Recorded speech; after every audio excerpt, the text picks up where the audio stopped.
Selamat pagi pemirsa, kami hadir ke hadapan Anda kembali di Apa Kabar Indonesia Pagi. Langsung mengedepankan informasi terkait dengan tawuran antara pelajar dengan warga. Masih mengenakan seragam sekolah.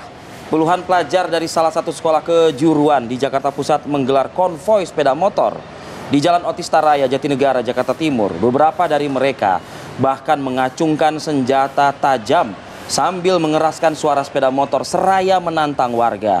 Ulah para pelajar ini memancing reaksi hingga akhirnya warga menghadang dan terlibatlah tawuran dengan senjata tajam yang tak terhindarkan.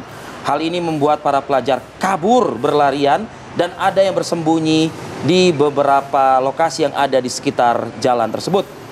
Warga kemudian mengepung salah satu hotel sebelum akhirnya petugas kepolisian sektor Metro Jatinegara segera mengamankan lokasi.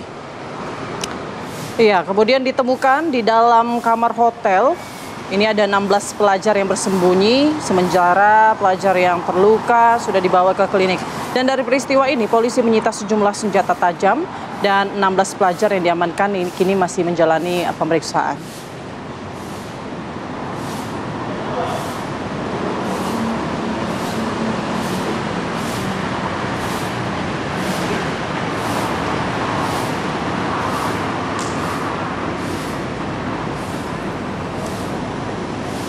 Assalamualaikum warahmatullahi wabarakatuh. Selamat pagi. Arif Fadil dan Putri Windasari hadir lagi nih ke hadapan Anda pemirsa. Kalau kata artis cilik dulu di zaman saya itu ada jumpa lagi dengan Arif Putri di sini. Itu kayaknya saya belum lahir lagu itu. Belum memang udah. Nggak usah ditegasin lah yang kayak gitu-gitu ya.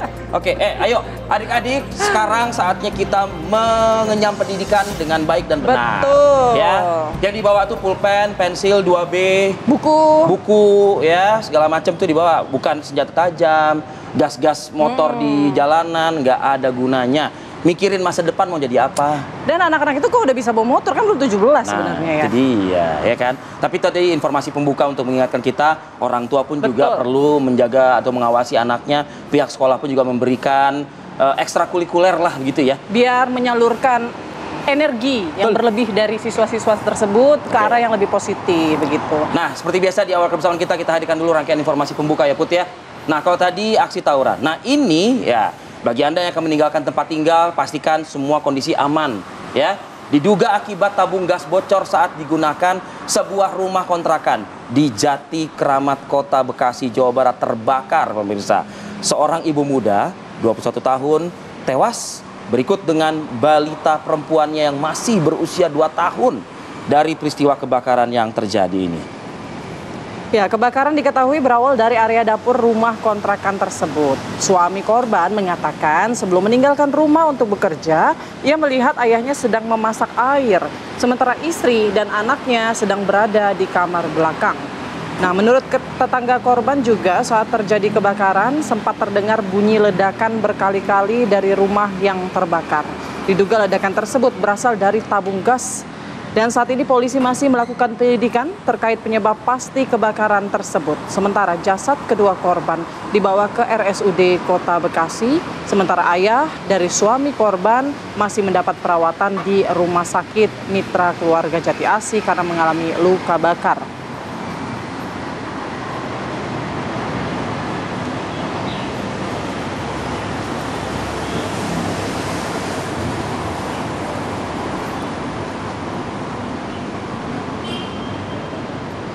Ya, kebakaran juga terjadi di kawasan padat penduduk, tepatnya di Jalan Jamin Ginting Padang Bulan, Kota Medan, Sumatera Utara.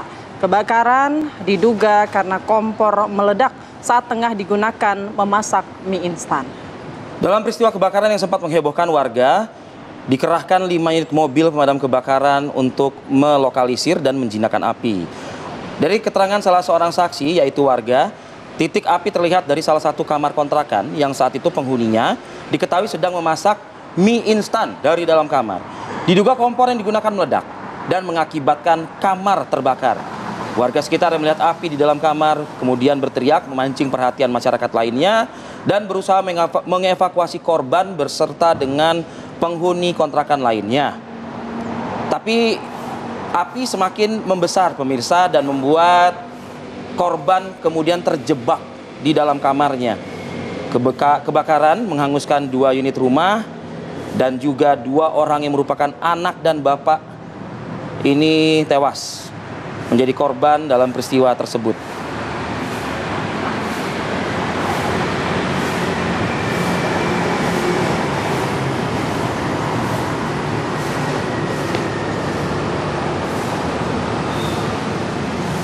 Warga Kecamatan Batu Ceper dihebohkan dengan penemuan sesosok mayat dalam karung di samping Jalan Daan Mogot, kilometer 21, Kota Tangerang, Banten.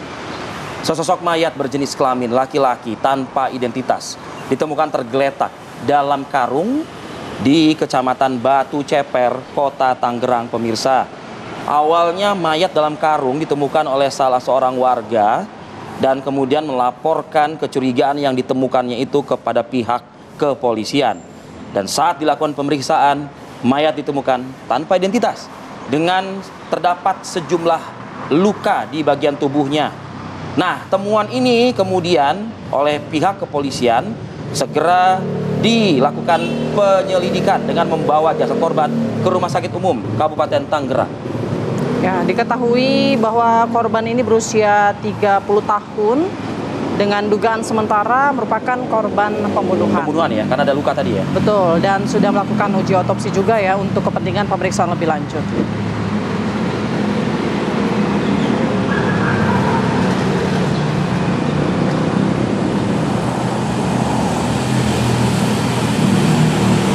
Ya pemirsa, lagi-lagi ya aktor Fachri Albar ini kembali ditangkap polisi usai kembali tersandung kasus narkotika.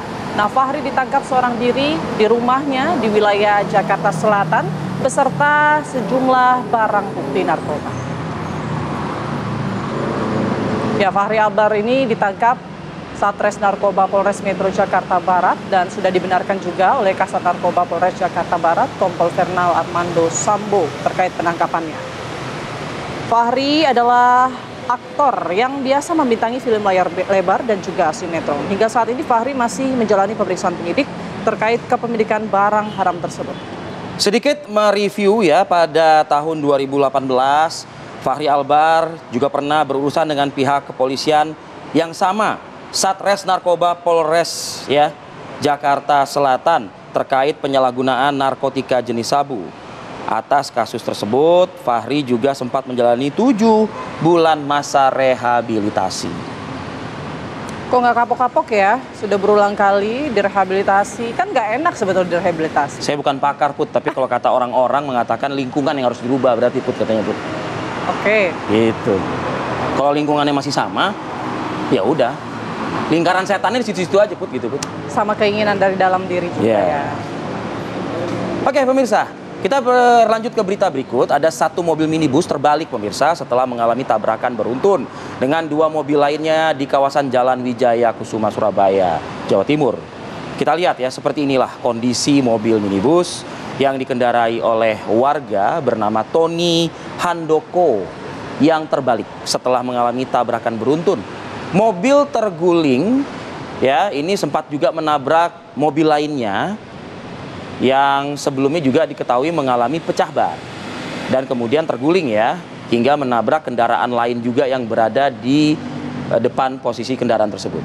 Ya, tidak ada korban jiwa dalam peristiwa ini. Namun kabarnya 3 penumpang mengalami luka-luka sedangkan seorang balita selamat dari insiden tersebut.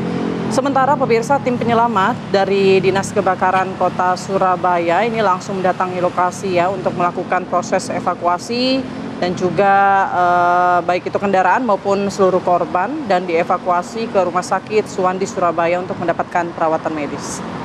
Yuk kita ajak yuk masyarakat untuk berhati-hati berkendara, pastikan kendaraan layak jalan, pengendara pun juga kondisinya prima fit begitu.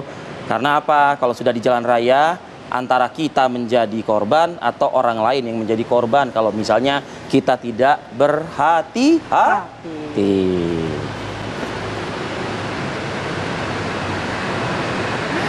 Mungkin kayaknya imbauan soal hati-hati berkendara lebih pantas kalau langsung dari teman-teman NTMC ya. Karena apa? Karena saya gadungan, Put. Ya. polisi gadungan gitu. Pulau Gadung, polisi Pulau Gadung. Iya, tapi kalau ini polisi dari NTMC. Ini polisi beneran. Gitu ya. Nah, kita pantau arus lalu lintas dari lokasi Kalibata, Jakarta Selatan. Sudah ada Brigadir Yasinta yang akan siap mengabarkan untuk Anda. Selamat pagi Brigadir Yasinta, silahkan dengan pantauan arus lalu lintas pagi ini.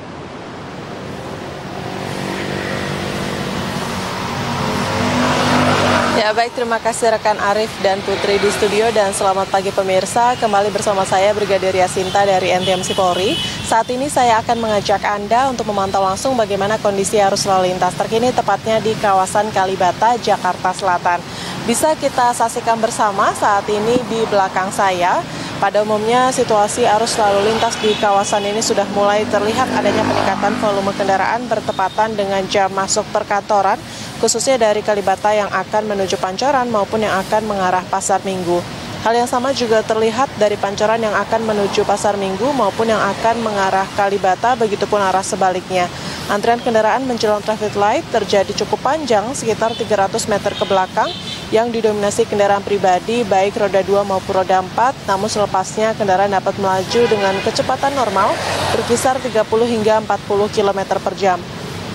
Dan saat ini juga sudah ada petugas kami di lapangan yang mengatur arus lalu lintas di kawasan ini. Kami himbau para pengendara agar selalu berhenti tepat di belakang garis stop saat menunggu antrian traffic light dan harap antisipasi adanya pertemuan arus kendaraan serta keberadaan angkutan umum yang naik turunkan penumpang di bahu jalan sehingga menjadi salah satu faktor ketersendatan yang perlu Anda antisipasi di kawasan ini. Sementara itu berdasarkan data IRSMS Korlantas Polri, angka kecelakaan lalu lintas di seluruh Indonesia selama 1 kali 24 jam terjadi sebanyak 271 kasus laka lantas dengan rincian 20 meninggal dunia, 26 luka berat dan 348 luka ringan. Untuk itu kami himbau para pengendara agar selalu patuhi peraturan lalu lintas dan utamakan keselamatan dalam berkendara. Dan untuk informasi selengkapnya seputar arus lalu lintas terkini, Anda dapat menghubungi call center kami di 1500669 atau SMS center di 9119.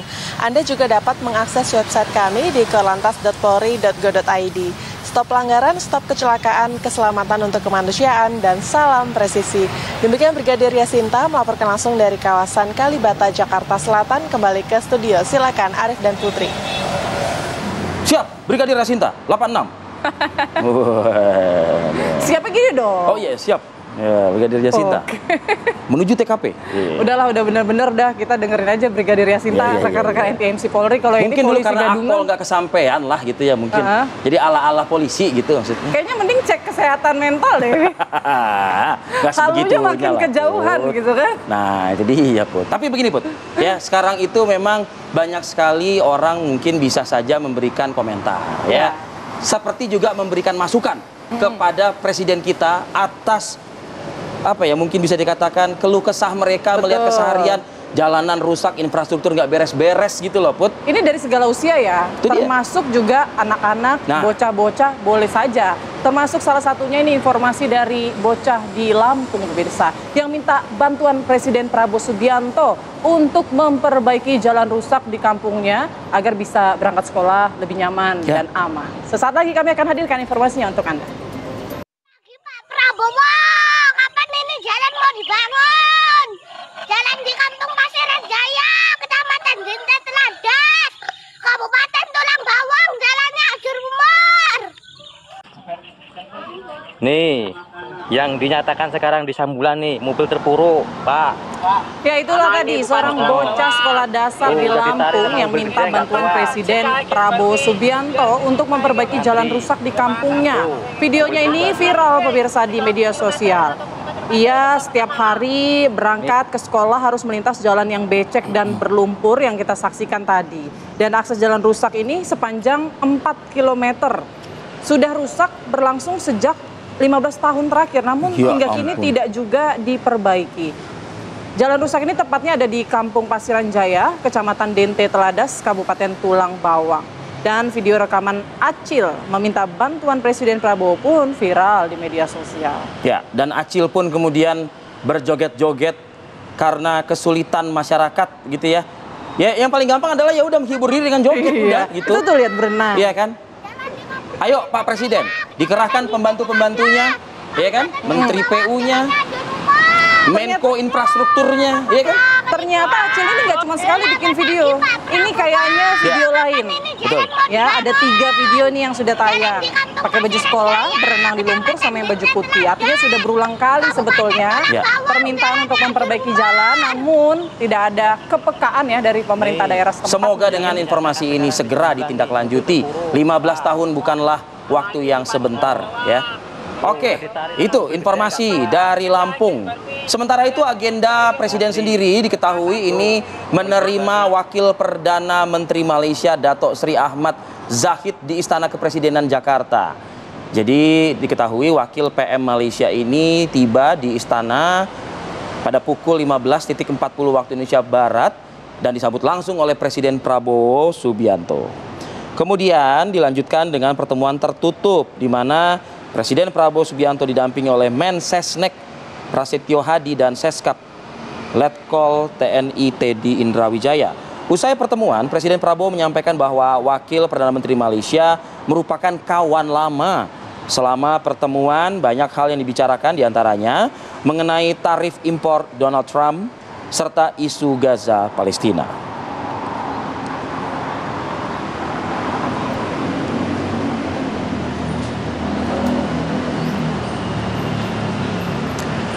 Joko Widodo, Presiden ke-7 Republik Indonesia, angkat bicara mengenai kedatangan peserta didik sekolah staf dan pimpinan menengah Serdik Sespimen Polri ke kediamannya di Solo, Jawa Tengah. Seperti kita ketahui pemirsa, kedatangan Sespimen Polri ke kediaman Joko Widodo di Solo pada Kamis 17 April 2025 lalu. Kedatangan Sespimen Polri ini mengundang polemik di masyarakat. Namun Joko Widodo menyatakan ia tidak hanya menerima kedatangan Sespimen Polri di rumahnya. Jokowi menyatakan ia juga pernah menerima kunjungan dari Taruna Nusantara.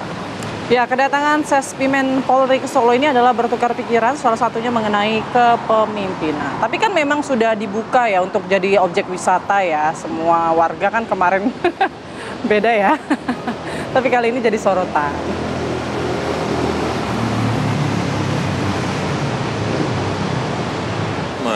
Kan yang datang banyak, ada yang dari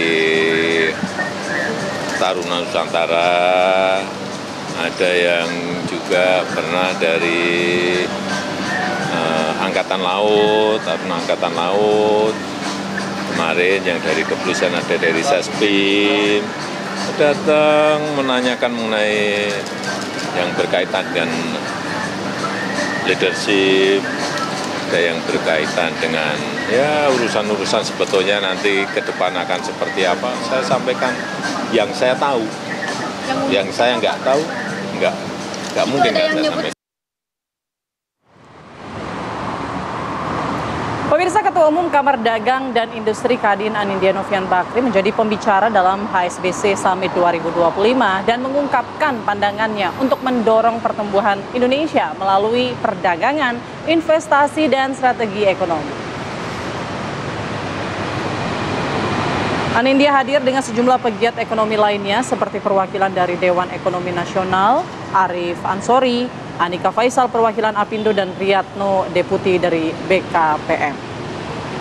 Anin menyampaikan bahwa Indonesia dengan segala upaya siap untuk berkontestasi dengan negara maju dalam kancah perekonomian global. Dan sebagai Ketua Umum Kadin Indonesia, dirinya saat ini mendapat tugas untuk melanjutkan negosiasi dengan Amerika Serikat, di mana negosiasi hingga kini berlangsung baik terkait negosiasi kebijakan tarif impor yang ditetapkan oleh Amerika Serikat.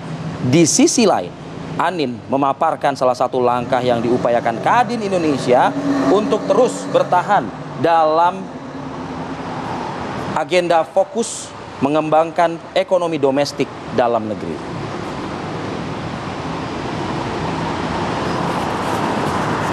Masih fokus kepada menjaga bahkan mengembangkan domestik ekonomi.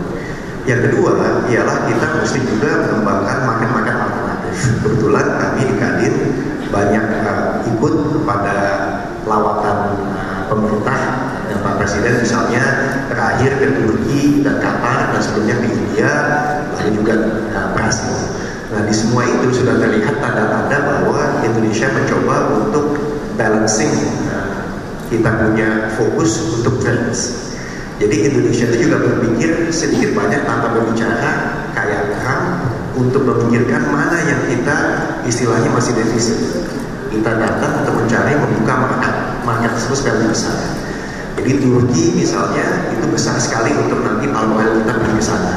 Dan ini masalah waktu perjanjiannya sifatnya Comprehensive Economic Partnership akan ada.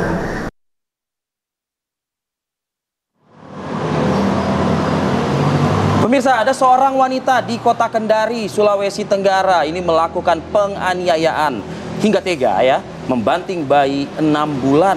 Ini informasi selengkapnya kami hadirkan sesaat lagi pemirsa. Tetaplah bersama kami di Apa Kabar Indonesia Pagi.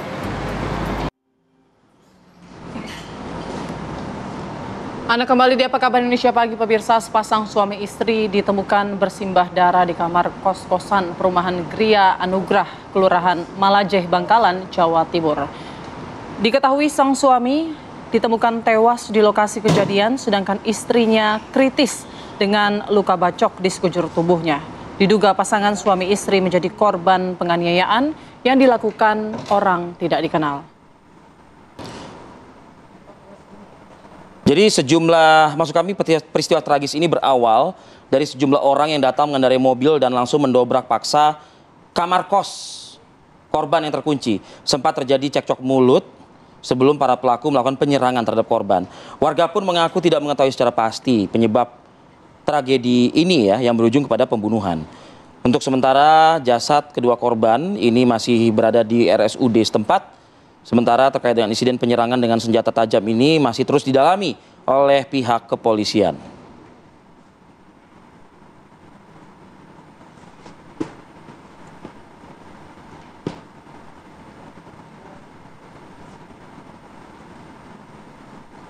Kasus penahanan ijazah oleh perusahaan UD Sentosa Steel kini berbuntut dengan penyegelan pemerintah Kota Surabaya. Pemirsa, penyegelan dilakukan karena perusahaan ini diketahui tidaklah memiliki izin.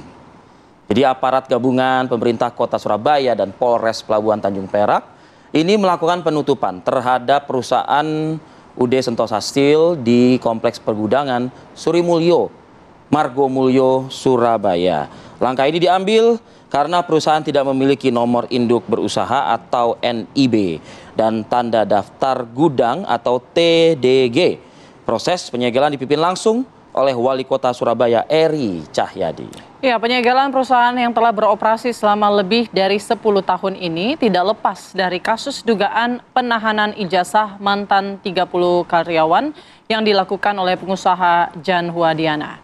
Pemerintah pusat melalui Wakil Menteri Ketenagakerjaan hingga turun tangan langsung menemui pemilik perusahaan, namun pengusaha ini bersikukuh tidak tahu menau perihal penahanan ijazah.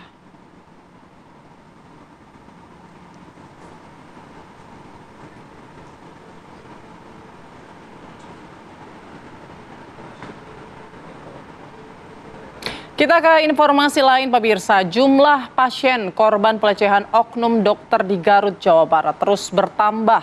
Polres Garut, Jawa Barat ini kembali menerima laporan pasien yang jadi korban pelecehan tersangka dokter cabul di salah satu klinik swasta. Hingga Selasa siang jumlah korban yang sudah membuat laporan ke posko pengaduan tercatat 5 orang dari sebelumnya 2 orang korban. Dengan adanya tambahan korban lapor ke penyidik, maka polisi akan terus mendalami motif dan modus dari tersangka. Dari hasil pemeriksaan sementara korban baru, tersangka oknum dokter MSF melakukan tindakan pelecehan di klinik tempat pelaku bertugas.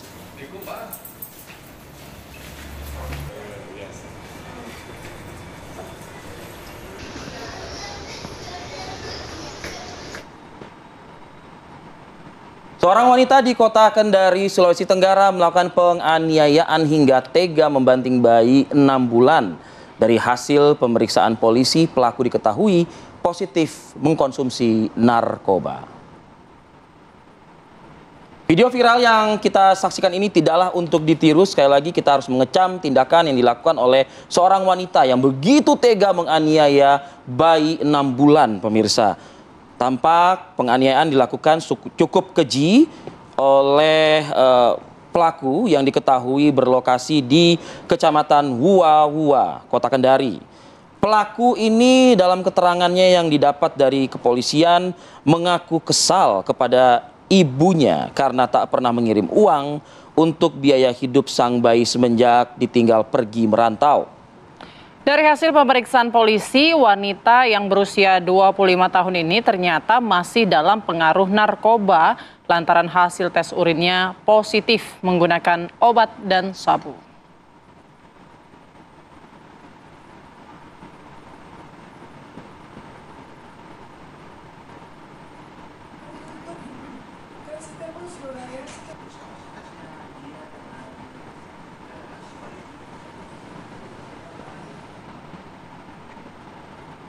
Kalau kita lihat tadi di video terakhir, di bagian terakhir video tersebut, emang agak lain perempuan ini ya kayaknya ya.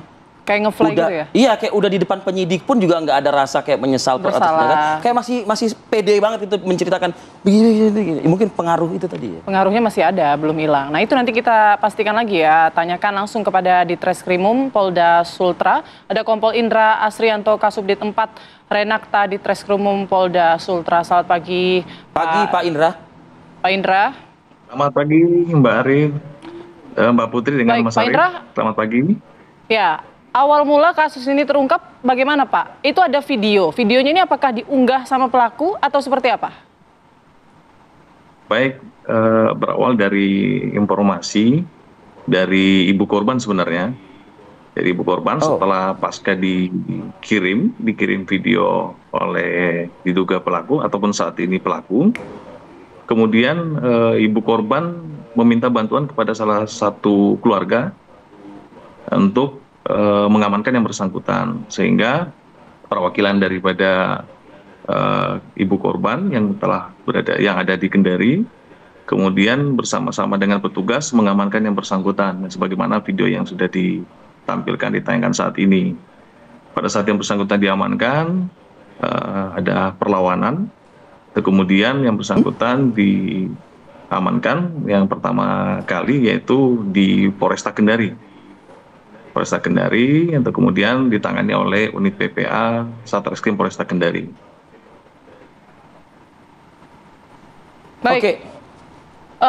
Lalu perempuan ini akhirnya itu kan cuman satu ya, kalau kita lihat kan hanya perempuan saja nih, pelaku perempuan yang ditangkap, tapi kan dalam video itu ada pria juga ya Pak ya. Itu siapa dan apakah juga sudah diamankan begitu?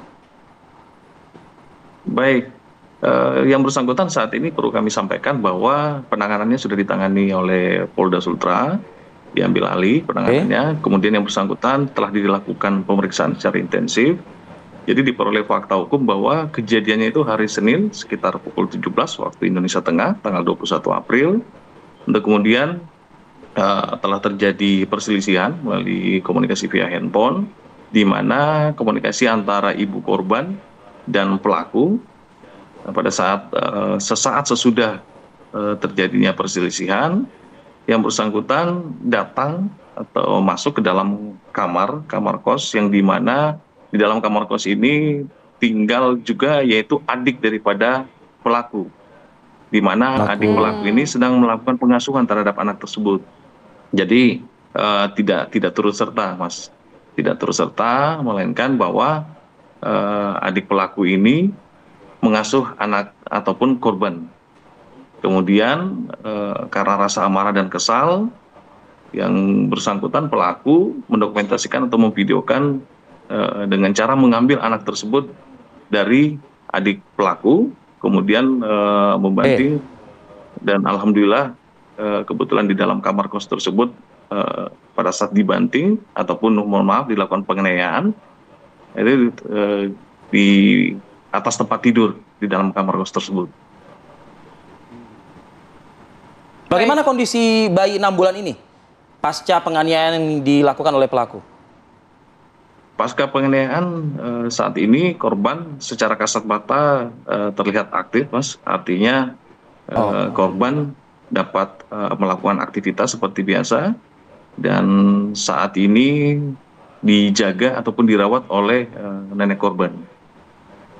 Oke, ini hubungan antara pelaku ya dengan korban bayi 6 bulan ini yang tentu juga memiliki orang tua begitu Pak. Mungkin bisa dijelaskan Pak Kasubdit, Pak Indra.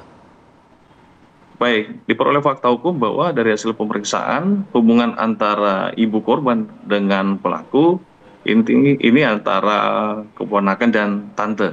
Artinya kemarin dijelaskan pada saat dilakukan pemeriksaan terhadap pelaku, orang tua dari, mohon maaf, ibu korban mempunyai orang tua dan yang bersangkutan adalah saudara daripada orang tua ibu korban. Oke, Pak, untuk sanksi hukum yang akan menjerat pelaku ini seperti apa? Baik, kepada yang bersangkutan setelah dilakukan pemeriksaan, dibuktikan dengan fakta hukum yang kami peroleh, kemudian disertai dengan 2 alat bukti, yaitu yang pertama kami sudah melakukan pemeriksaan saksi-saksi sebanyak 2 orang, kemudian kami lakukan penyitaan barang bukti 1 buah handphone, yang dimana digunakan untuk mendokumentasikan sebagaimana yang viral saat ini.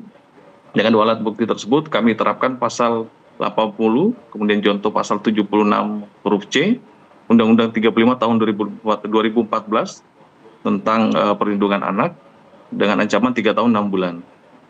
Dan kepada yang bersangkutan dapat kami sampaikan saat ini sudah dilakukan penahanan dan ditetapkan sebagai tersangka. Oke, untuk kasus narkobanya Pak?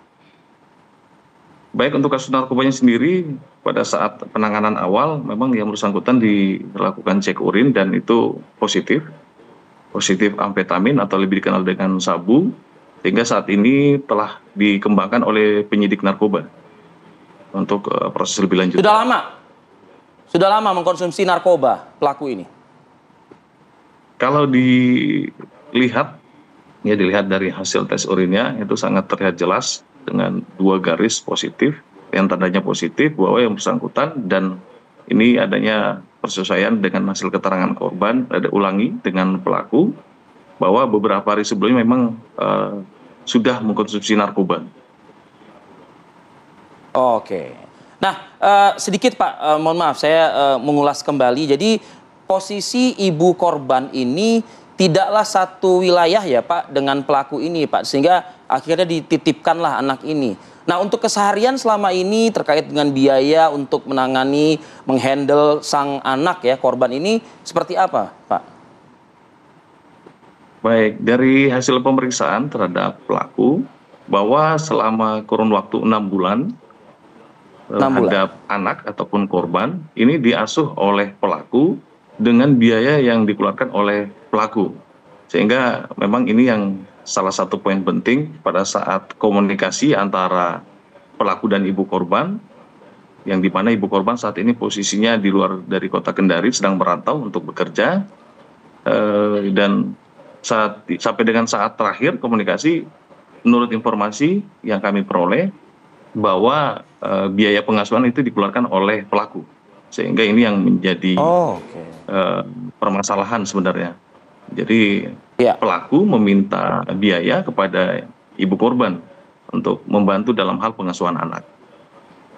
Oke. Ya, tapi tidak juga berujung dengan penganiayaan terhadap anak ya Pak, 6 bulan ya, tidak dibenarkan juga begitu. Artinya ini kayaknya bayinya baru lahir langsung diasuh begitu ya sama pelaku ya. Kalau melihat usia anaknya saat ini 6 bulan, sudah mengasuh selama 6 bulan. Baik, terima kasih banyak informasinya. Kompol Indra Asrianto, Kasubdit 4 Renata Ditreskrimum Polda Sultras. Terima kasih Mas Arief dan Mbak Putri. Baik, sudah cukup lah ya anak yang tidak mengerti apa-apa, bahkan belum itu tanpa dosa loh anak itu gitu loh. Padahal kan sebetulnya bisa saja dia kembalikan ke ada neneknya kan, ya kan pada akhirnya kan di neneknya kan. Gitu ya.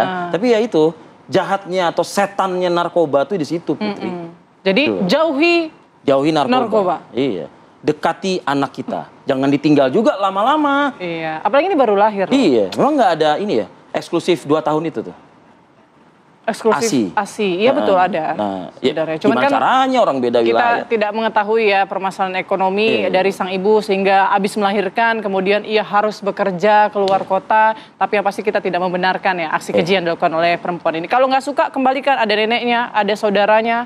Nah, menarik nih omongan Putri, karena bisa jadi mungkin jadi perhatian juga tidak hanya kepolisian, tidak hanya keluarga, tapi pemerintah daerah juga. Betul. Iya kan, panggil aja ibunya, carikan lapangan pekerjaan di daerah yang sama, agar tidak lagi terpisah. Ya, Bapak, para pejabat daerah mungkin bisa menjadi fasilitator. Oke, baik, kita jeda dulu ya. Oke. Kita usai jeda masih akan hadirkan informasi yang ini harus jadi sorotan juga ya. Dan pertanyaan kita juga, di mana Kejaksaan Agung ini menetapkan 3 tersangka dalam kasus perintangan penyidikan terhadap suap di impor gula dan PT Timah yang saat ini tengah dalam persidangan. Nah, salah satu dari ketiga tersangka ini adalah Direktur Pemberitaan sebuah TV. Jadi agak ngeri-ngeri sedep nih kalau kita memberitakan sesuatu. Salah berita? Nah, itu dia tuh. Sesaat lagi ya.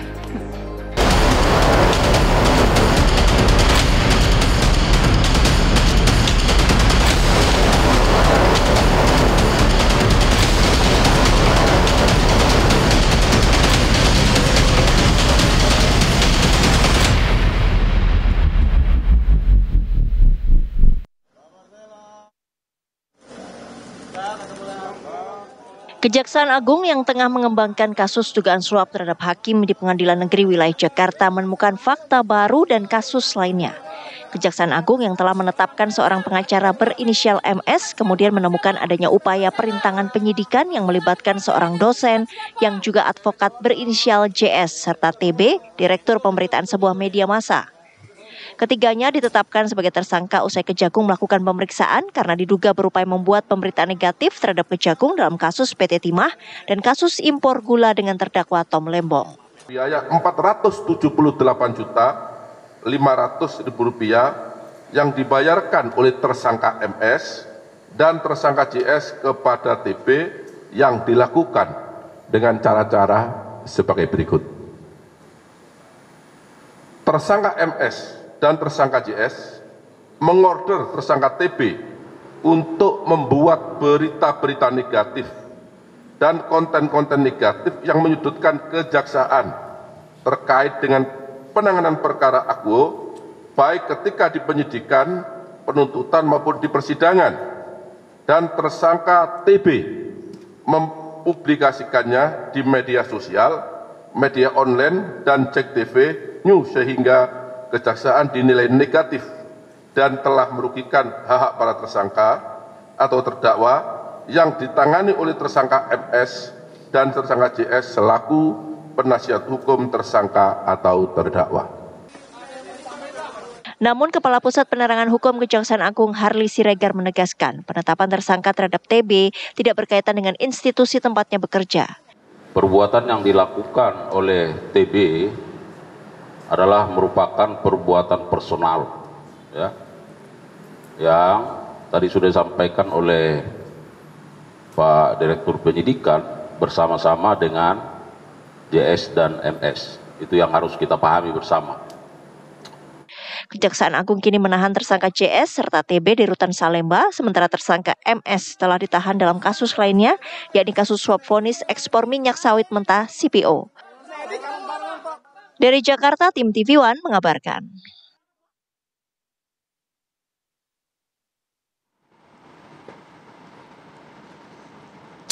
Ya itu tadi ya, sedikit membuat pertanyaan buat kita juga ya, gara-gara berita kok bisa jadi tersangka. Nah itu masih belum jelas nih gitu ya, apa sebetulnya berita yang seperti apa sih sehingga kemudian ada unsur perintangan penyidikan di dalamnya. Apakah mungkin berita bisa merintangi penyidikan, karena setahu saya perintangan penyidikan mungkin menghilangkan barang bukti ya, kita tahu ya, gitu, atau menghalang-halangi penyidikan. Tapi kalau sebuah informasi bagaimana kemudian bisa disebut perintangan penyidikan? Atau mungkin dalam kasus ini ada juga keterlibatan untuk melakukan semacam pemufakatan jahat bersama. Nah, ini dia. Tapi daripada kita terlalu kepanjangan ngobrolnya, nanti takutnya juga dipidana juga nih. Aduh, ya, gitu ya, saya kan? Jadi nggak berani ngomong nih. Ini kita pagi ini sudah hadir nih. Narasumber kita lengkap nih, alhamdulillah. Ada pakar hukum pidana Universitas Taruman-Negara Jakarta, Mas Heri Firmansyah. Selamat pagi. Selamat pagi Mas Heri.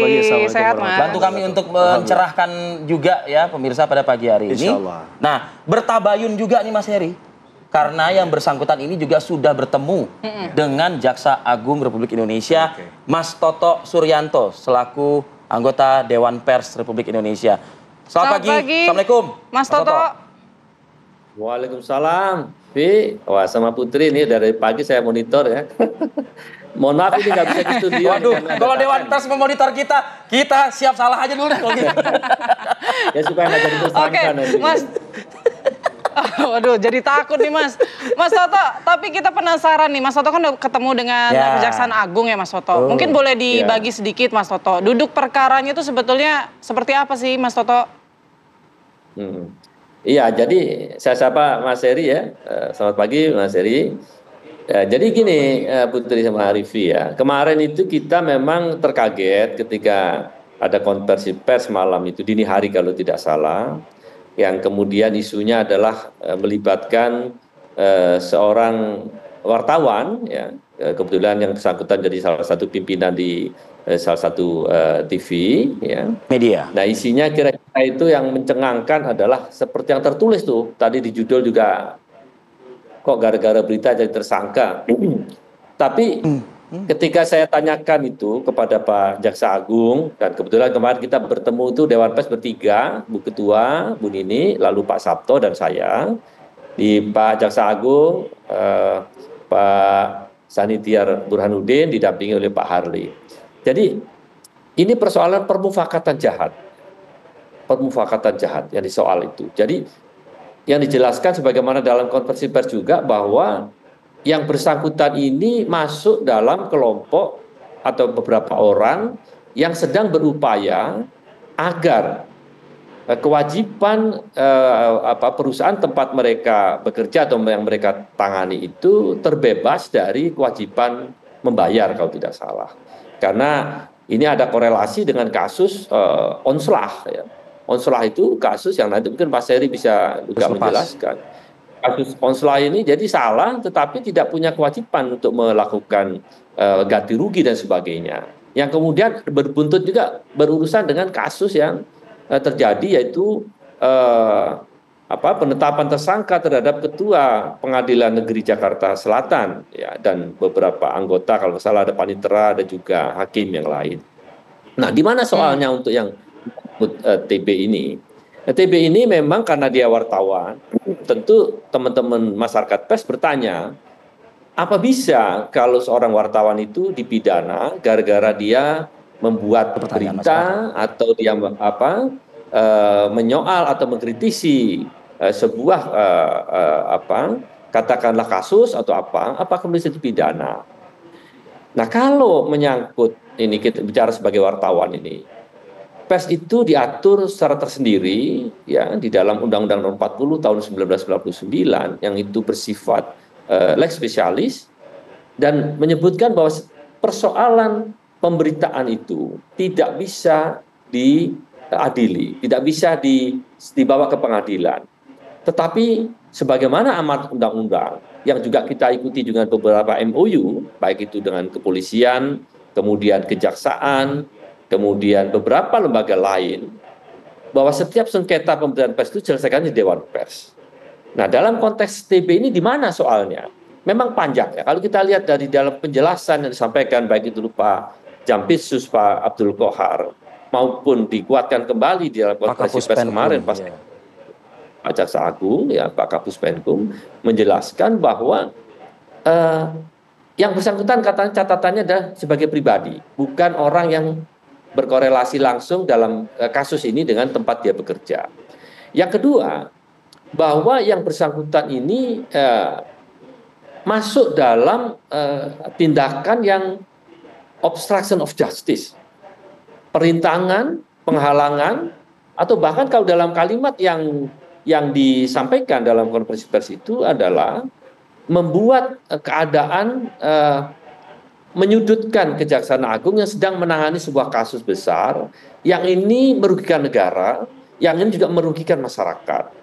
Karena itulah tindakan yang bersangkutan tidak hanya ya terkait dengan berita yang dia buat barangkali. Karena kalau kita lihat ini ada kasus ini kan dia itu ditulisnya di dalam penjelasan Kejaksaan Agung bahwa ada semacam dokumen ya isinya adalah dokumen yang menyatakan ada biaya sekitar 2.412.000.000 ya yang kemudian ini dipakai untuk melakukan atau dibagi untuk pembayaran yang mungkin agak agak jauh dari tugas jurnalistik ya. Misalkan begini, ada invoice 153.500.000 yang dipakai untuk membayar 14 berita dengan topik alasan tindak lanjut impor gula. Yang kedua, 18 berita dengan topik tanggapan orang ya, pengamat ya, saya nggak mau sebut sini. Ya, kemudian ada 10 berita dengan topik orang juga ya, dan kemudian ada 15 berita yang tanggapan dari pakar juga. Tapi ya ada dokumen-dokumen lain yang disebutkan bahwa itu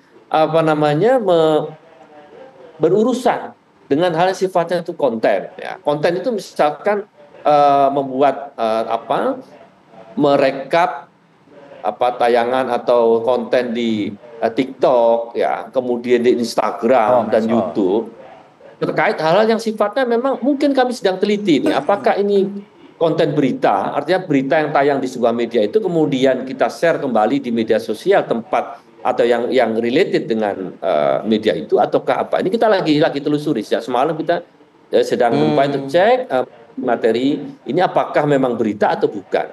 Tetapi ini begini, pertemuan kemarin dengan Jaksa Agung itu menguatkan positioning kita bersama bahwa Dewan Pers memiliki tugas menjaga kemerdekaan pers, termasuk independensi pers di dalam membuat atau tidak membuat berita. Ya. Jadi kita akan teliti apakah memang yang dimaksud itu berita atau bukan. Nanti kita akan jelaskan. Ya mungkin insya Allah siang nanti mungkin kita akan menyampaikan update dari apa yang sedang kita teliti. Tetapi di sisi lain kita tentu menghormati aparat penegak hukum atau APH atau lembaga penegak hukum seperti Kejaksaan Agung maupun kepolisian dan lain-lain yang memiliki standar tersendiri ketika menetapkan seorang itu bisa menjadi tersangka atau tidak. Kalau tidak salah itu mungkin nanti Bang Heri bisa menambahkan ada 2 alat bukti yang cukup itu sudah berlaku. Kira-kira gitu. Oke, Mas Toto.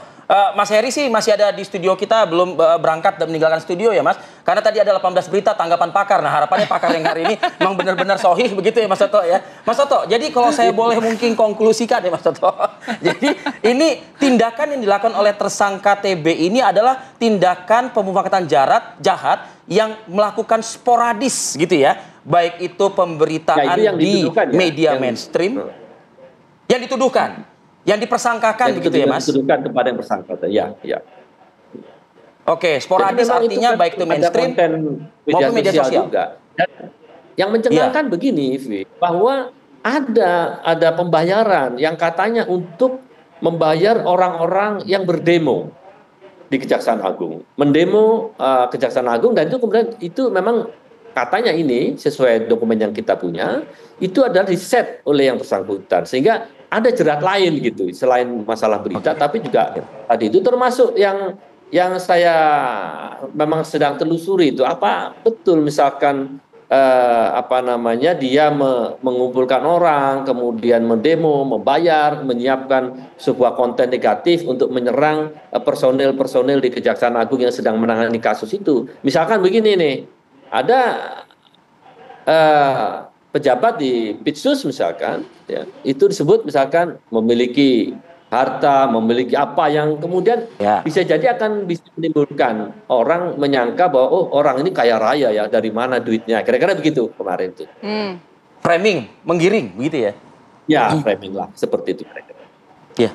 Ya. Oke, saya ke Mas Heri tadi sudah mendengarkan jelas ya dari penjelasan Mas Toto begitu. Walaupun sampai saat ini produk berita yang seperti apa, konten seperti apa itu masih belum clear ya. Anggota Dewan Pers hari ini masih akan terus Nah, tapi begini, artinya kan tidak bisa dipisahkan juga. Ada produk atau aksi yang dilakukan setelah pemufakatan, setelah aliran dana diterima, ada aksi yang membuat akhirnya penangkapan ini terjadi. Nah, sebetulnya tidak bisa dibilang pribadi juga ini jadinya ya. Tetap juga produk jurnalistiknya yang kemudian dipermasalahkan oleh Kejaksaan Agung. Karena kan tadi ada belasan paket berita, belasan tanggapan pakar gitu. Ya, memang menjelaskan ini butuh 1 semester. Hati-hati ya Mas, hati-hati Mas Heri. Karena panjang kali lebar ya. Mudah-mudahan saya bisa mengambil intisari dari persoalan ini ya. Bahwa poin utamanya pertamanya begini, bahwa Undang-Undang 40 1999 itu kan buah dari konsolidasi demokrasi kita pasca reformasi.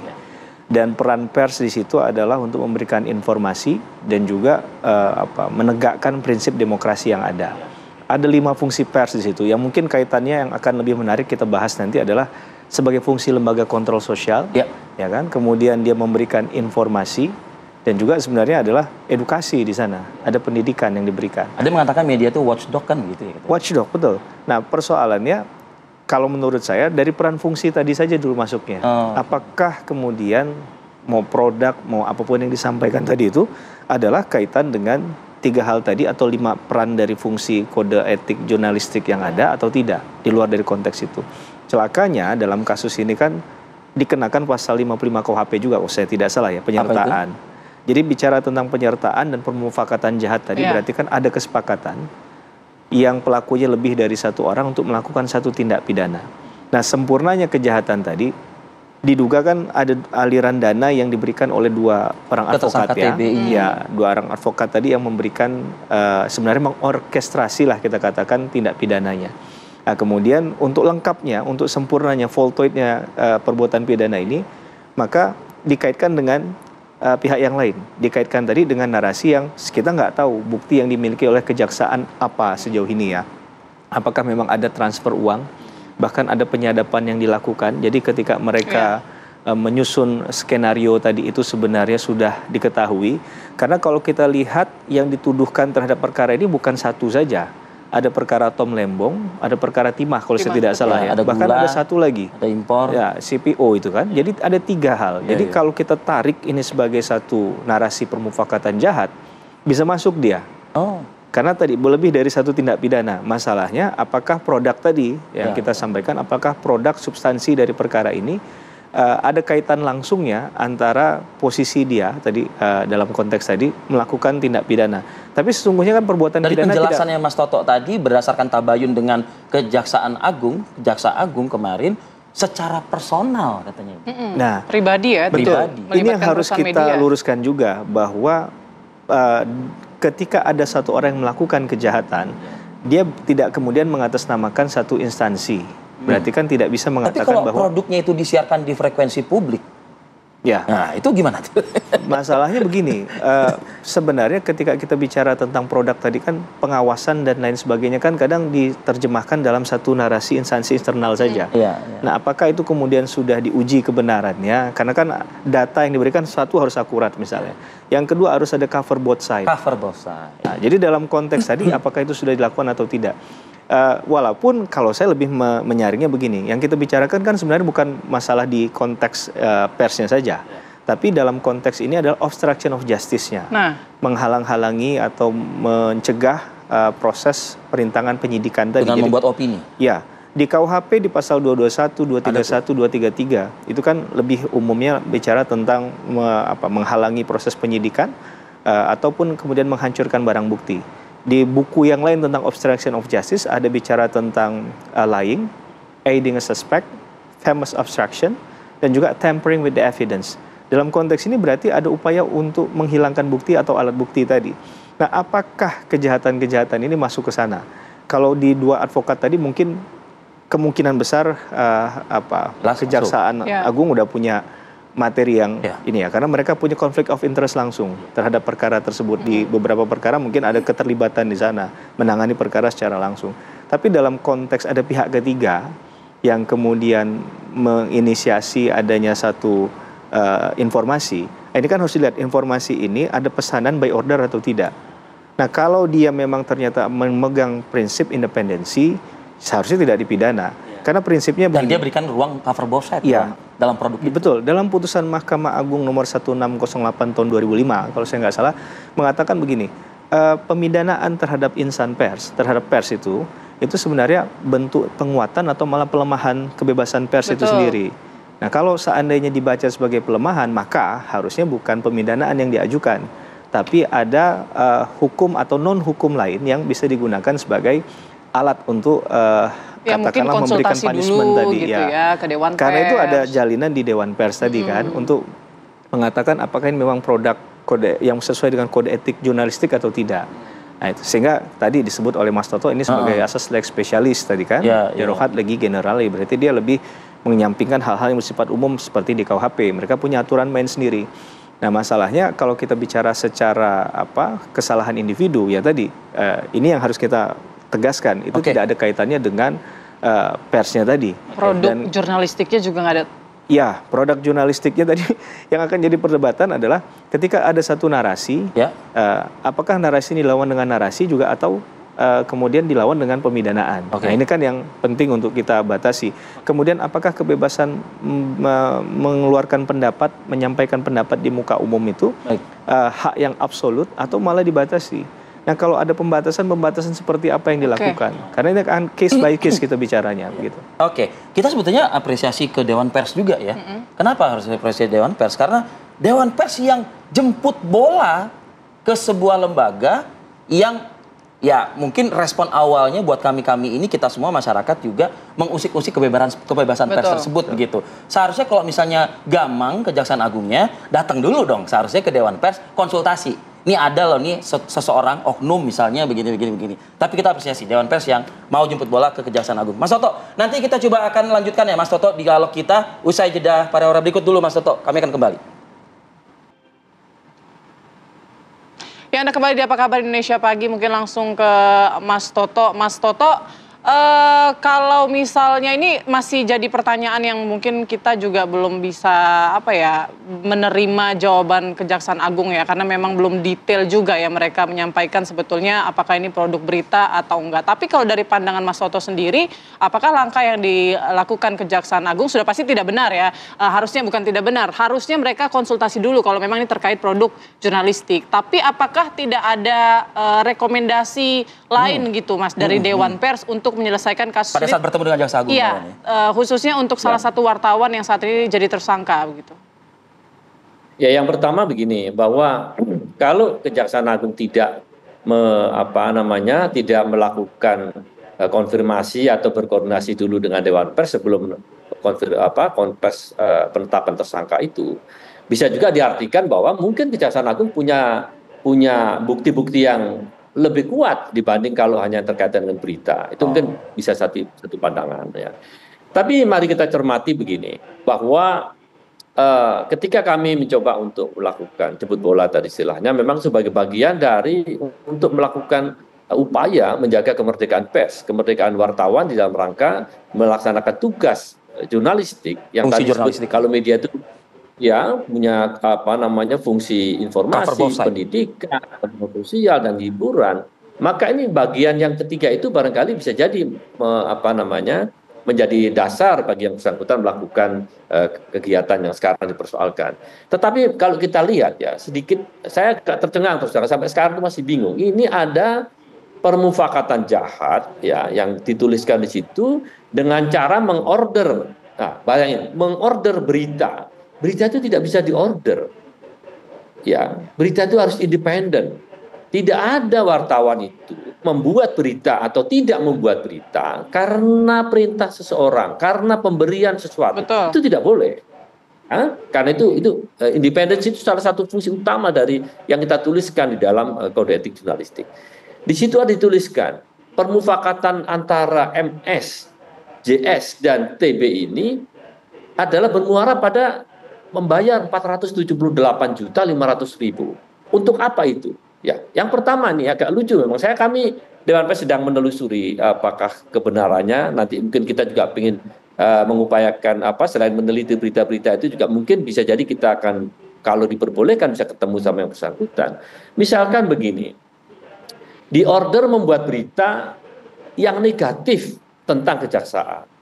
Tetapi di sisi lain diminta membuat berita positif bagi MS dan JS. Karena mereka ini layak dihargai. Mengingat penghitungan kerugian negara dengan metodologi dia itu sebetulnya nggak ada kerugian negara. Nah, kayak gini ini yang mungkin kita teliti. Dan satu hal, mereka ketiga orang ya, 2 orang pengacara dan 1 orang lagi kalau nggak salah itu akademisi ya, diundang dalam satu forum dialog di media tempat yang bersangkutan bekerja tanpa ada yang kami lihat di gambar itu ya, tidak ada keberimbangan. Padahal di situ dia jelas akan menyenggol kejaksaan, mungkin akan menyenggol juga pengadilan, tapi nggak ada. Itu hanya dialog sendiri saja.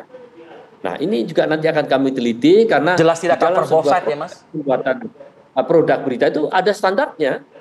Tidak bisa sembarangan karena kalau misalkan dibuat hanya untuk satu kalangan tertentu bisa jadi propaganda, bisa juga nanti upaya untuk menyudutkan orang lain tanpa beri ruang kepada yang disudutkan itu memberikan tanggapan.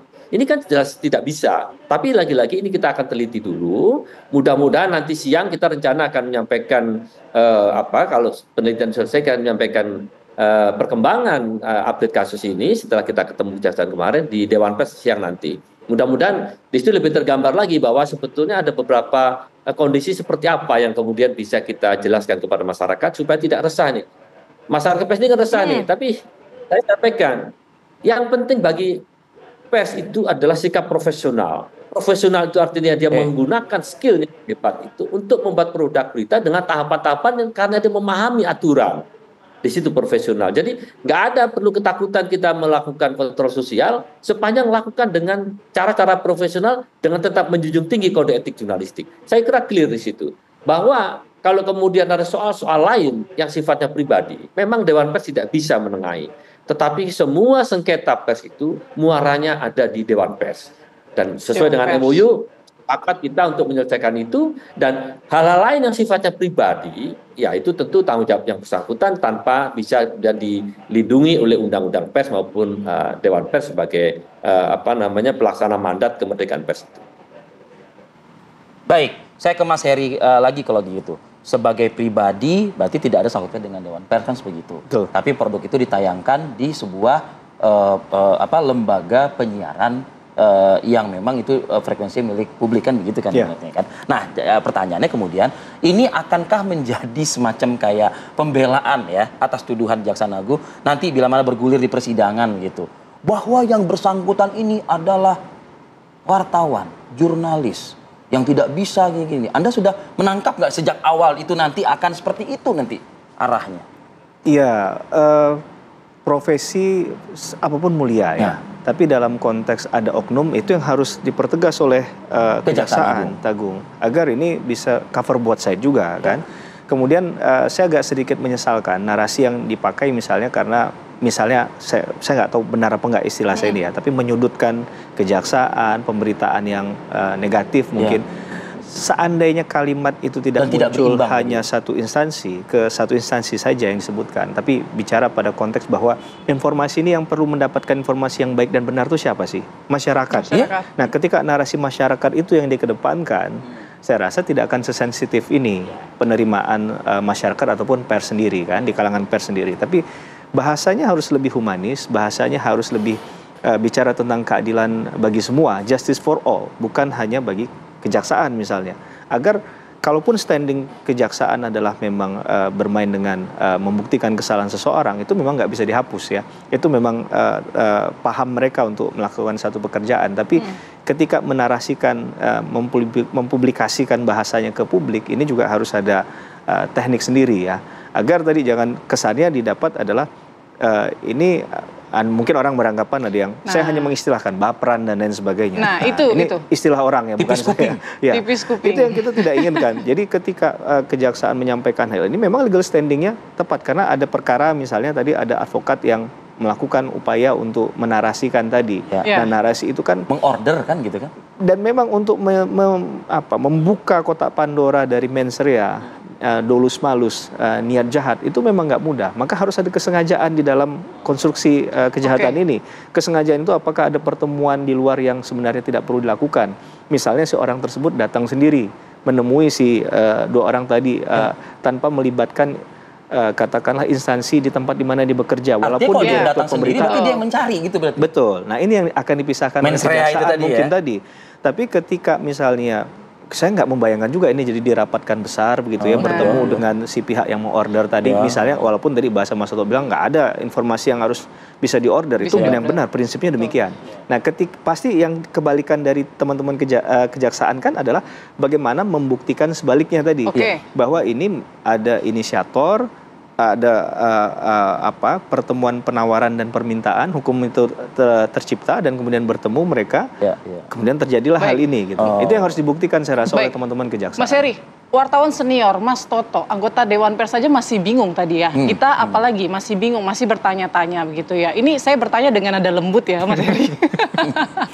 Ini ketidakdetailan Kejaksaan Agung menjelaskan akhirnya kan membuat gaduh juga di masyarakat. Simpang siur opininya tadi, ada yang mengatakan ini tipis telinga lah, tipis kuping lah, ini masalah orderan, itu kan penggiringan opini nggak sih, jadinya membuat kegaduhan juga nggak di tengah masyarakat kita? Saya boleh bingung juga. Kalau menurut saya begini, bahwa apa yang dilakukan oleh teman-teman kejaksaan kadang bisa dipahami, tidak semuanya dieksplor di depannya. Kadang alasannya adalah ini masih proses. Nantilah di persidangan. Ya, penyidikan, masih dalam tahap pembuktian dan lain sebagainya. Tapi memang harus ada penjelasan yang tegas terkait narasi tadi. Narasi tadi itu mungkin tidak membuka semua fakta ya. Kita menghormatilah hal itu. Kita paham posisi masing-masing. Proses penyidikan yang masih tapi dalam konteks ini harus secara tepat hal-hal mana saja yang kemudian sebenarnya substansi dari tindakan ini sudah memenuhi kualifikasi delik ini loh, begitu ya, terpenuhi unsur delik ya. Bahwa dalam konteks misalnya ada yang disebutkan kan hanya 3 kasus, tapi kan belum disebutkan detail ya. Kasus ini misalnya untuk satu kasus narasinya begini, narasinya ini. Nah, ini kan mungkin dijadikan bukti di pengadilan, di persidangan. Ya, mungkin pikiran kita ini karena masih nuansanya Idul Fitri harus husnuzon dulu, berpikir secara baik. Kalau husnuzon sih pagi ini kita main husnuzon juga dengan Dewan Pers yang sudah bertemu dengan Jaksa Agung ya Mas Toto ya. Baik, terima kasih atas waktunya Mas Toto. Tetap selalu ya Mas menjadi lentera lah buat kami ini. Apa itu Mas? Saya pesan aja pada teman-teman wartawan, tidak usah takut-takut ya dalam melakukan tugasnya. Ya, kontrol sosial kita lakukan. Ya, Dewan Pers pasti akan selalu mendukung apapun wartawan, media yang bekerja sesuai dengan kode etik jurnalistik. Maju terus. Baik, terima kasih Mas. Makanya tadi saya bilang tetap menjadi lentera dan juga payung buat kita semua nih, begitu loh ibaratnya, agar kita memang masih bisa melakukan tugas fungsi jurnalistik kita. Terima kasih Mas Toto Suryanto, anggota Dewan Pers, Mas Heri Firmansyah, pakar hukum pidana Universitas Tarumanegara Jakarta. Oke, kita nantikan ya update-nya ya, bagaimana sebetulnya kelanjutan dari kasus ini. Tapi kita punya informasi lainnya juga untuk Anda pemirsa pada pagi hari ini. Usai jeda berikut, ada informasi dari tumpukan sampah setinggi 3 meter. Ini menumpuk di Jalan Raya Otista, Ciputat, Kota Tangerang. Kalau kata pesan Dewan Pers tadi, tetaplah menjadi kontrol sosial. Kami melakukan tugas fungsi kami. Sesaat lagi pemirsa, tetaplah bersama kami. Baik. Kembali lagi di Apa Kabar Indonesia Pagi, pemirsa. Izinkan saya menyampaikan informasi ini karena ini adalah wilayah saya, begitu ya. Jadi tumpukan sampah nih, pemirsa, setinggi 3 meter. Ini terpampang jelas di Jalan Otista, Ciputat, Kota Tangerang Selatan, Banten. Bau busuk pun terhirup bagi pengguna jalan yang melintas di lokasi ini ya, sehingga sangatlah mengganggu pengguna jalan, apalagi fokus pengendara ketika melewati lokasi tersebut. Nah, jadi kondisi ini ya yang sangat mengganggu, tumpukan sampah yang menggunung dari sisa-sisa aktivitas yang bisa dikatakan mungkin di lokasi yang tak jauh dari lokasi ini, yaitu Pasar Ciputat Timur. Jadi saya juga izin menyampaikan ini karena ya terganggu lah ya kalau misalnya kita melewati lokasi itu. Satu, udah pasti macet Put, karena kan setengah badan jalan sudah tertutup oleh gunung sampah. Yang kedua, nah bau tidak sedap. Bayangkan kalau sepeda motor melintas di situ, kalau dia tidak pakai masker, itu bisa mengganggu ini dia ya. Ancaman penyakit juga ya, pastinya betul. Kalau udah sampah itu banyak menimbulkan penyakit. Ini testimoni langsung ya dari warga sana ya. Iya, tapi apakah memang ini tumpukan gunung sampah ini bukan sengaja ya, tidak ditindaklanjuti dengan segera? Apakah memang juga karena kan kita tahu juga ya, memang ada kasus juga di Dinas Lingkungan Hidup Kota Tangerang Selatan. Tapi apakah ini dampak juga dari penanganan kasus tersebut? Nah, coba kita tanyakan ke reporter kita yang saat ini sedang berada di lokasi. Ada siapa nih, Bud? Ada Margareta Novita. Margareta Novita, pagi hari ini kondisinya bagaimana? Ini makin tinggi di atas 3 meter kah? Atau mungkin sudah ada upaya pembersihan mungkin? Masih tuh?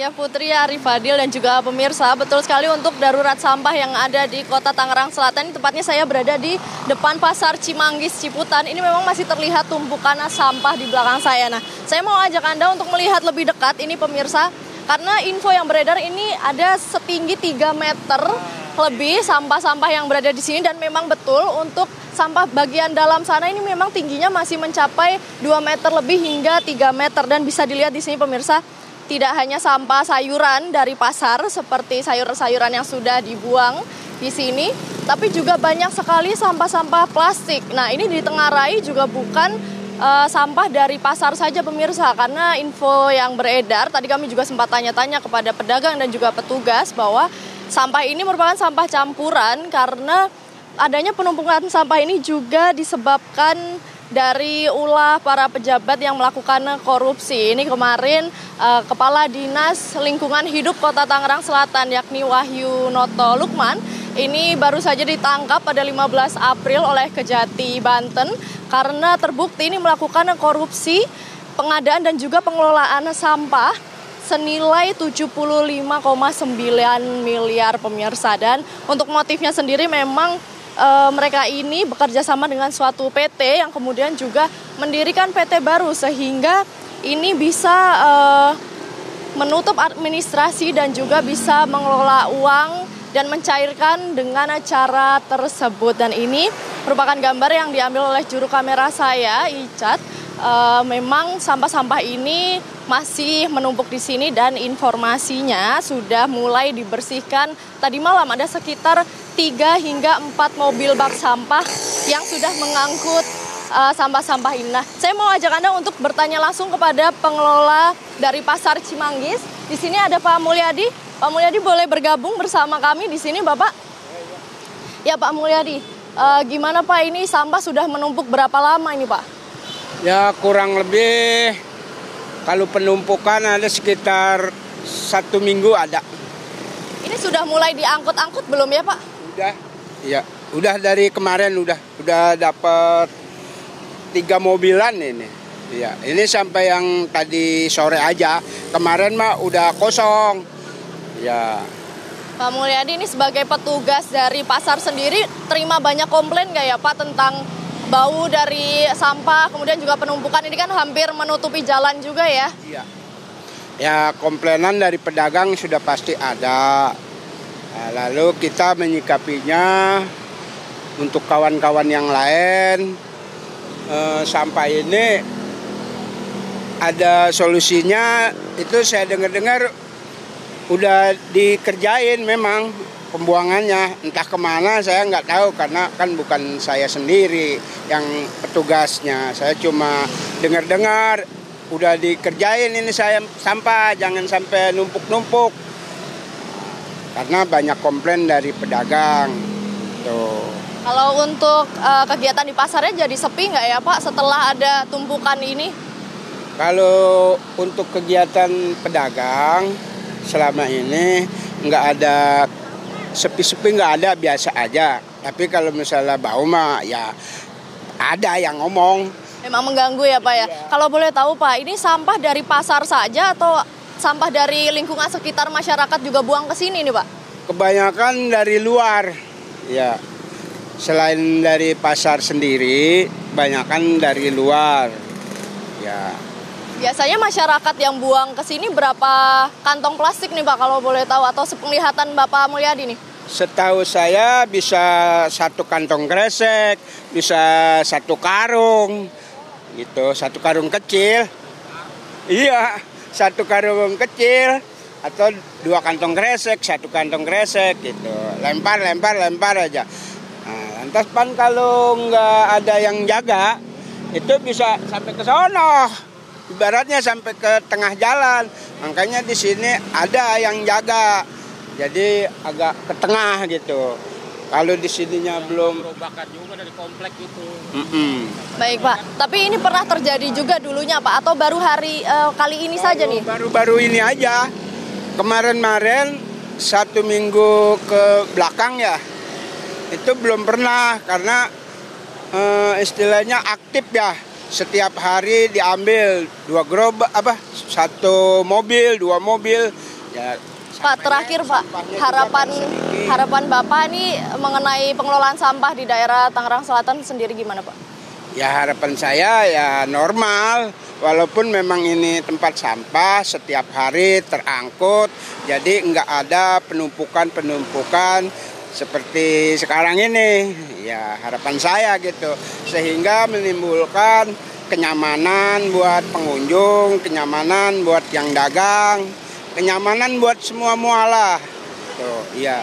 Baik Pak Mulyadi, terima kasih banyak atas waktunya. Wah ini wanginya sudah semakin tercium ya Pak ya. Ya pemirsa, betul Pak. Betul. Ya pemirsa, itu tadi perbincangan singkat saya dengan petugas pasarnya ada Pak Mulyadi. Dan memang untuk aromanya sendiri juga masih tercium, dan untuk sampahnya sendiri ini masih memasuki ruas jalan dan memang membuat sedikit kemacetan dari jalanan di depan Pasar Cimanggis. Kembali ke studio. Margareta segera mungkin datangi klinik terdekat untuk cek ronsen ya.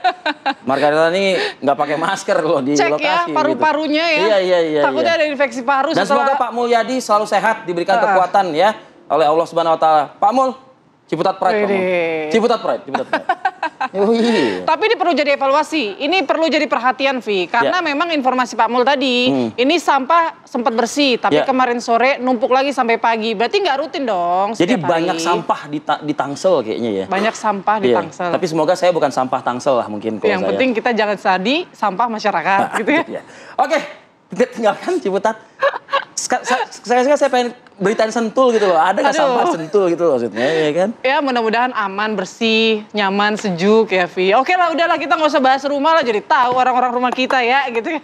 Kita punya informasi menarik lainnya pemirsa usai jeda berikut. Ini ada informasi dari 2 bocah yang berusia 9 tahun dan juga 8 tahun sudah seminggu hilang di Kota Bengkulu, dan ketika ditemukan dalam kondisi meninggal dunia terbungkus karung. Sesaat lagi pemirsa kami hadirkan informasinya untuk Anda. Pemirsa, warga Kecamatan Batu Ceper dihebohkan dengan penemuan sesosok mayat dalam karung di samping Jalan Dan Mogot, kilometer 21, Kota Tangerang, Banten. Informasinya ini sesosok mayat ini berjenis kelamin laki-laki tanpa identitas ditemukan tergeletak dalam karung di Jalan Dan Mogot, kilometer 21, Kecamatan Batu Ceper. Awalnya mayat dalam karung ini ditemukan seorang warga bernama Sandro dan langsung melaporkan hal tersebut kepada pihak kepolisian. Setelah dilakukan pemeriksaan, mayat ini ditemukan tanpa identitas dengan luka di bagian kepala dan langsung dibawa ke Rumah Sakit Umum Kabupaten Tangerang.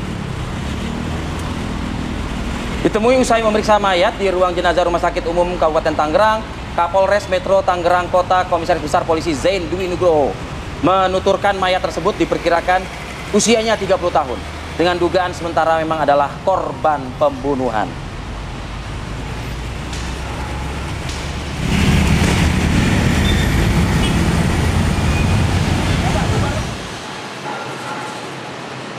Seminggu hilang, ini ada 2 bocah 9 tahun dan 8 tahun di Kota Bengkulu. Ditemukan meninggal dunia terbungkus karung pemirsa. 1 jenazah ditemukan di muara sungai dan 1 jenazah lainnya ditemukan di dalam septic tank. Polisi berhasil menangkap 1 pelaku yang diketahui usianya masih 17 tahun. Jadi ini sekaligus menjawab teka-teki dari hilangnya 2 bocah warga Kelurahan Kandang, Kampung Melayu, Kota Bengkulu pemirsa. Polisi menemukan jenazah korban ini disembunyikan dalam karung di sebuah septic tank rumah terduga pelaku yang jaraknya ini 100 meter dari rumah korban. Sedangkan jenazah korban lainnya sudah lebih dulu ditemukan mengambang juga di dalam karung di muara Sungai Jenggalu, Kota Bengkulu. Ya, hanya saja saat itu identitas korban belum diketahui karena kondisi jenazah sudah rusak ya, sudah lama kejadiannya begitu. Nah, kedua korban ini diketahui hilang dari rumah sejak 15 April lalu. Masih baru ya, belum terlalu lama. Berarti belum 2 minggu, 2 minggu sudah, hampir ya. Ini kan pelaku sudah diamankan ya, sudah ditangkap ya, usianya 17 tahun. Segera saja mungkin kita bertanya kepada pihak berwajib berwenang polisian apa yang sebetulnya menginisiasi atau menginspirasi PU inisialnya 17 tahun ini melakukan pembunuhan terhadap bocah 8 dan 9 tahun ini. Langsung kita tanyakan ke AKP Sujud Alif Yulamlam, Kasat Reskrim Polresta Bengkulu. Selamat pagi Pak Kasat. Pagi Pak Kasat. Selamat pagi Mas Arif. Baik, Pak Kasat, mungkin bisa dijelaskan ini pelaku masih di bawah umur. Apa sebetulnya motif atau yang menginisiasi pelaku tega bertindak seperti itu? Ya, terima kasih Mbak.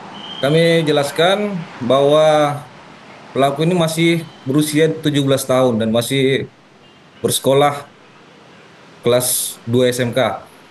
Yang menjadi motif dalam peristiwa ini yaitu pelaku merasa jengkel kalau korban ini mancing di kolam miliknya persis di belakang rumahnya. Oke, jadi kesal ya, hanya karena kesal memancing di kolam ikannya. Tapi apakah pelaku ini hanya satu? Karena kalau narasi sebelumnya ini hanya salah satu pelaku sudah berhasil ditangkap. Apakah ada pelaku lainnya juga? Dapat kami jelaskan Mbak, motifnya seperti tadi, dia merasa kesal karena selama ini dia memelihara ikan di belakang rumahnya, ikan mas yang dia rawat dari kecil ikan tersebut dan dipancing sama tersangka, sama korban. Untuk saat ini kami menetapkan 1 orang tersangka dan sampai saat ini juga masih 1 pelaku yang berinisial PT. Baik Pak Kasat, untuk kejadian sendiri Pak Kasat, secara highlight bisa nggak Anda jelaskan juga? Karena ada 1 jenazah yang ditemukan di muara sungai, lalu ada jenazah yang dikubur di dalam septic tank begitu. Ya, betul Mas Arif. Dapat kami jelaskan pada hari Minggu kami mendapatkan laporan dari warga. Kami mendapatkan laporan pada 20 April kami mendapatkan informasi dari warga bahwa ada temuan mayat pada Danau Jenggalu.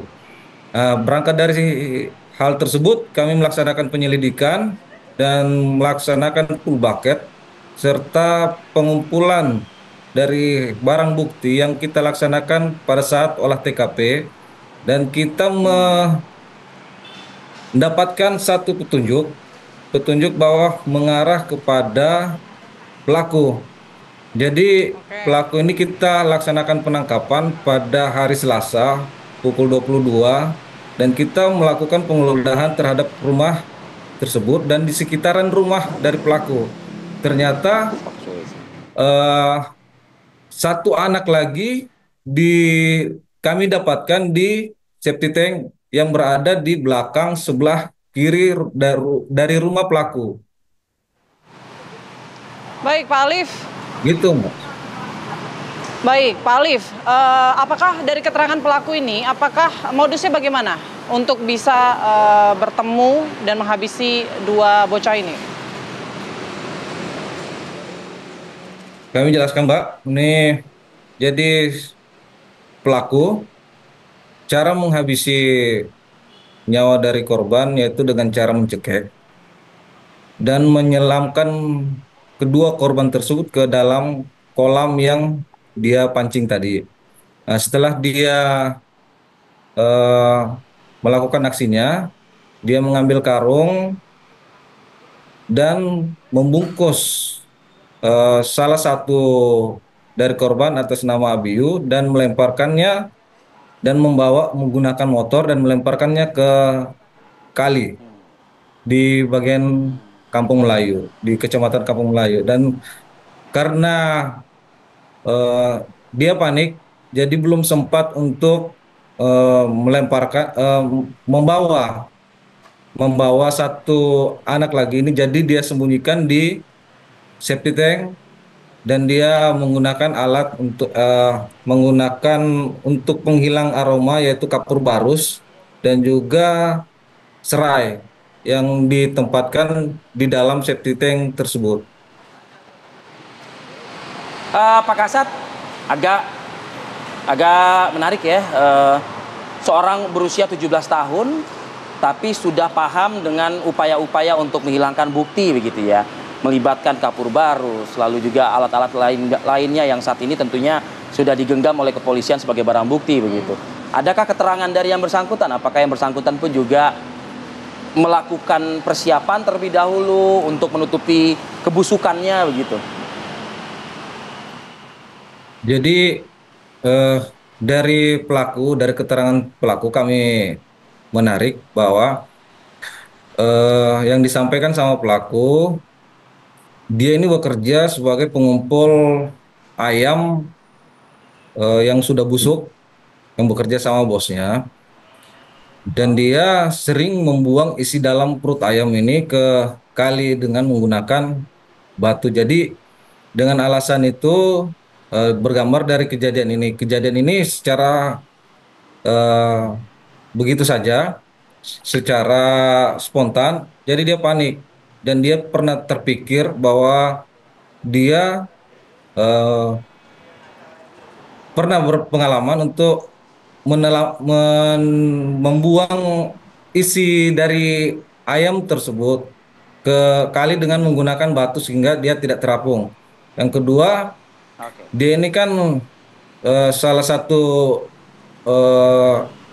yang bersekolah dengan pendidikan yang melatar belakangi SMA Taruna. Jadi dia ada pembelajaran untuk menghilangkan bau busuk gitu. Oke. Baik, Pak Kasat, sanksi hukum yang menjerat pelaku? Untuk saat ini kita menjerat pelaku dengan menggunakan pasal perlindungan anak, dan kita tetap memperhatikan karena anak ini masih berusia 17 tahun dan juga kita subsidiar ke pasal 338 KUHP dengan ancaman hukuman 15 tahun penjara. Baik. Oke, baik. Terima kasih banyak informasinya. AKP Sujud Alif Yulamlam, Kasat Reskrim Polresta Bengkulu. Selamat pagi, selamat beraktivitas kembali, Pak Kasat. Baik, kita tinggalkan informasi dari Bengkulu untuk masuk nanti di segmen berikutnya pemirsa. Kabar viral. Ini ada warga beramai-ramai mengejar dan menangkap pelaku pencuri bersenjata api ya di Kabupaten Tangerang, Banten. Kita simpan informasi ini di segmen kabar viral sesaat lagi.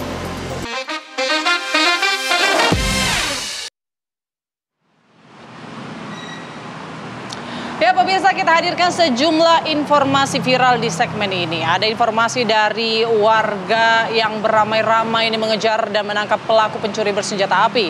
Kedua pelaku kepergok akan mencuri sepeda motor di halaman parkir di sebuah kos-kosan di Kabupaten Tangerang, Banten.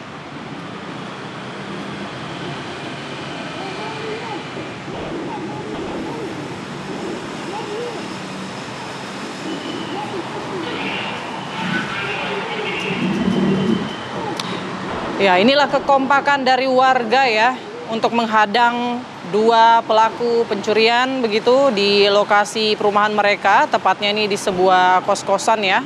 Ada penjaga kos yang bertindak cepat langsung menutup pintu gerbang. Kita apresiasi banget ya sama keberanian si penjaga kos ini nih. Padahal membawa senjata api. Iya. Tapi beliau masih tetap mau menghadang begitu ya pelaku ini. Dan pelaku ini sempat panik melihat pintu gerbang halaman parkirnya ditutup, lalu menodongkan senjata api dan berkali-kali juga sudah menembakkan senjata apinya ke arah penjaga kosan. Nah, pelakunya pun panik kemudian menabrak pintu gerbang dan akhirnya terjatuh sepeda motornya dan terprosok ke saluran air. Nah, kemudian warga ini datang segera untuk mengamankan pelaku. Karena tapi kekhawatiran warga juga dirasakan ketika pelaku itu bawa senjata gitu kan. Tapi ya keberanian ini kita apresiasi ya, tapi juga semoga jangan terlalu konyol juga gitu. Berani tapi perhitungannya harus matang. Oke, ini modus yang sama ya dengan pelaku pencurian sepeda motor lainnya, pakai jaket ojek online supaya tidak dicurigai. Betul. Oke. Kita tinggalkan informasi Tangerang. Nah, ini kita ke Bandung, Jawa Barat pemirsa.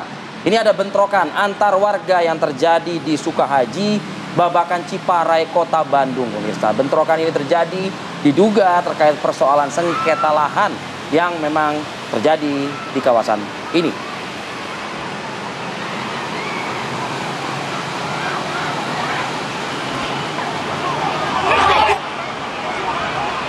Ya, bisa kita rasakan ya, bentrokan yang terjadi antar warga ini di Gang Satata Sariksa, kawasan Pasir Koja, pemirsa. Dalam rekaman tampak sejumlah ibu menjadi korban insiden kekerasan. Mereka mengalami intimidasi dari kelompok orang yang tengah konflik atas kepemilikan lahan.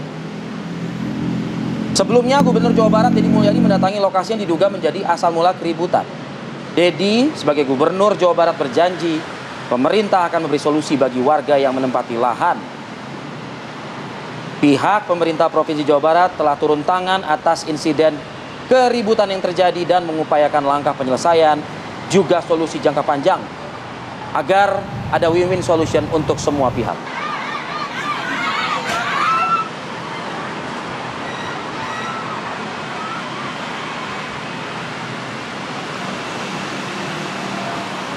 Ya, ke informasi viral lainnya pemirsa, ada seorang ayah tunanetra yang harus merawat 3 orang anak kandungnya yang mengalami gangguan jiwa di wilayah Kabupaten Bogor, Jawa Barat. Nah, karena keterbatasan dalam pengawasan, 3 orang anaknya terpaksa dipasung di lokasi pemakaman umum.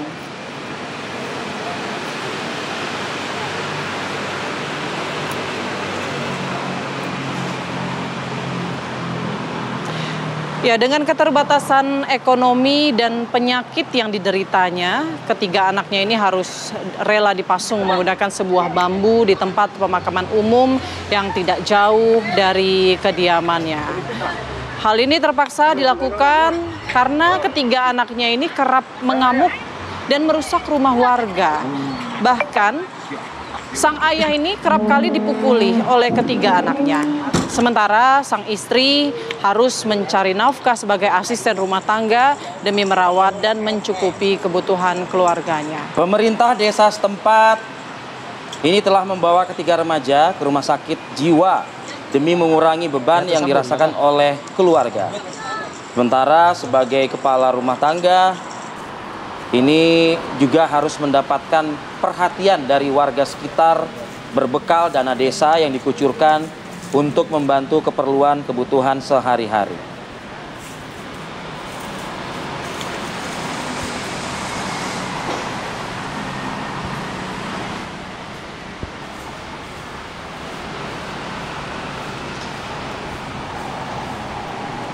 Baik pemirsa, berlanjut lagi ke viral berikutnya, ada video amatir yang direkam oleh warga.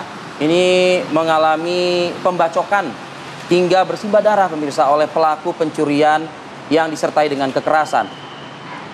Ya, seperti Anda lihat di rekaman video CCTV yang terdapat di salah satu rumah warga, 2 remaja pelaku kasus tindak pidana pencurian dengan kekerasan yang terjadi di kios angkringan rest area Pasar Anom, Kecamatan Gerabak berhasil diungkap dan ditangkap oleh tim gabungan Resmob dan penyidik Satreskrim Polres Purworejo. Ya, kedua pelaku ini menggunakan senjata tajam untuk teror dan kelitih di wilayah tersebut. Saat kejadian korban berusaha melawan, namun naas ya mengalami luka berat di bagian perut, kepala dan tangan akibat sabetan celurit.